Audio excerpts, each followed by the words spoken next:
Hi friends, జొన్న రొట్టె ఎలా తయారు చేసే విధానం. ఫస్ట్గా నీళ్ళు బాగా మరగబెట్టుకొని స్టవ్ ఆపేసి పక్కకు పెట్టుకొని అందులో జొన్న పిండి వేసుకోవాలి. తగినంత వేసుకొని బాగా కలుపుకోవాలి. నీళ్ళు ఎక్కువగా పెట్టుకోవద్దు, తక్కువగా పెట్టుకోవద్దు. తక్కువగా పెట్టుకుంటే పిండి పొడి పొడిగా వస్తుంది కాబట్టి రొట్టె కరెక్ట్గా రాదు. ఎక్కువగా నీళ్ళు పెట్టుకుంటే పిండి ఎక్కువగా మెత్తగా అవుతుంది కాబట్టి అప్పుడు రొట్టె కరెక్ట్గా రాదు. కాబట్టి మనం తగినంత నీరు పెట్టుకోవాలి.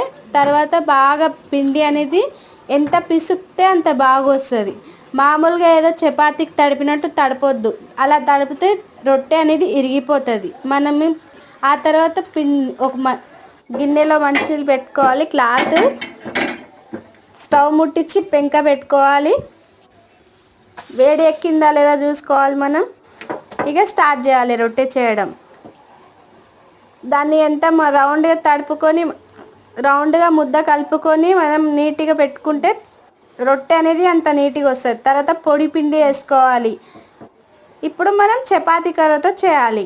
ఎందుకంటే మనకి ఇప్పుడు చేతులతో కొట్టడం అనేది అది పాతగా అయిపోయింది కాబట్టి మనం ఇప్పుడు కొత్తగా ఈజీగా అయ్యేటట్టుగా చూసుకోవాలి. మనకి ఈజీగా చపాతీ చేసుకునేంత టైంలో జొన్న రొట్టె అయిపోతుంది.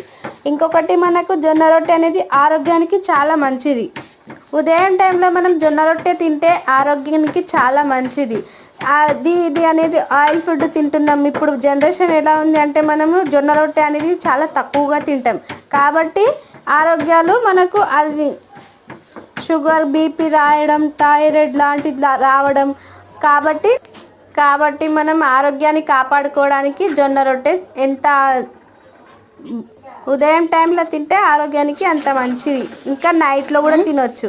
ఆ తర్వాత తీసుకొని పెంక పైన వేడివేడి పెంక పైన వేయాలి. పొయ్యి అనేది స్టవ్ అనేది చిన్నగా ఉండొద్దు.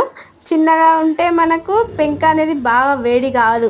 మామూలుగా అవుతుంది, విరిగిపోతుంది. రొట్టె అనేది కరెక్ట్గా కాలదు. కాబట్టి స్టవ్ అనేది పెద్దగానే ఉండాలి. ఇంకోటి, మనం రొట్టె వేసుకుందాడే అది బాగా కాలిందా లేదా చూసుకొని దాంట్లో మనం దానిపైన ఇందాక మనం గిన్నెలో పెట్టుకున్న నీళ్ళు క్లాత్ దాంతో నీట్గా నీరు కొట్టాలి. కొట్టిన తర్వాత అది బాగా కాలినాక ఇక అటు ఇటు తిప్పేసుకోవడం, మంచిగా కాల్చుకోవాలి. లేకపోతే మళ్ళీ మనకు కడుపులో నొప్పి లేస్తుంది. కాబట్టి మనం రొట్టె అనేది ఎంత నీట్గా కాల్చుకుంటే మనకి అంత మంచిది. కాబట్టి మనం నీట్గా కాల్చుకుంటే అంత మనకి ఆరోగ్యంగా ఉంటాం.